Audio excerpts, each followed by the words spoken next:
Well, it was Salesforce's largest ever acquisition, a $27.7 billion monster deal to take over Slack, clearing the hurdles of a look by the DOJ, and now officially closed. And for more on what it takes, what it's going to take to get these companies chugging on all cylinders here now that the deal is officially closed, I want to bring on Yahoo Finance's Julia Roche with the details around where the companies go post-deal. Julia?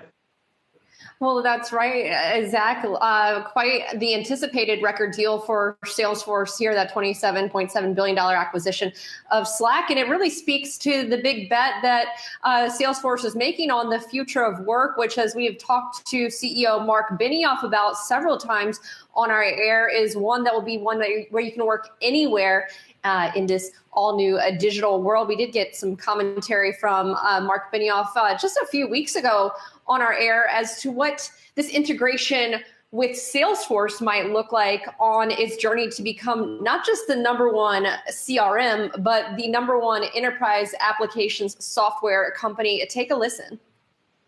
But we're going to do one more important and exciting thing, is what you're saying, is we're going to rebuild all of our technology once again to become Slack first, to help our customers have a harness to work in this new world where you're working at home, you're working in the office, you're working at events, you're working anywhere.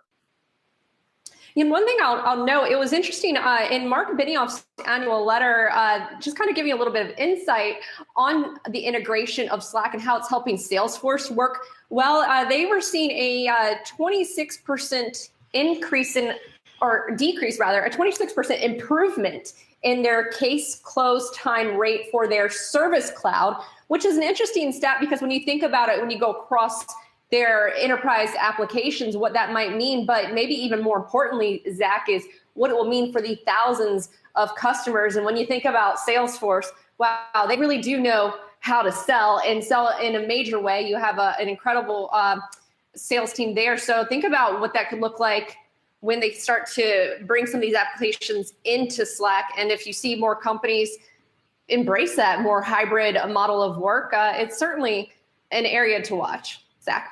Hey, you always wonder too. I mean, you think that all the hard work goes into finding a target, getting the deal approved. Now there's the extra hard work of getting the end result, the improved efficiencies here on the other side as Salesforce combines with Slack. But interesting to see it all come together. And I know Julia LaRoche, appreciate the update there. You're going to be discussing a little bit more here in terms of where these companies go later on our air discussion with President and Chief Operating Officer Brett Taylor, joining her later on Yahoo Finance here at 3:15 Eastern Time. Do not miss that as we continue to learn more about how these companies will integrate with each other.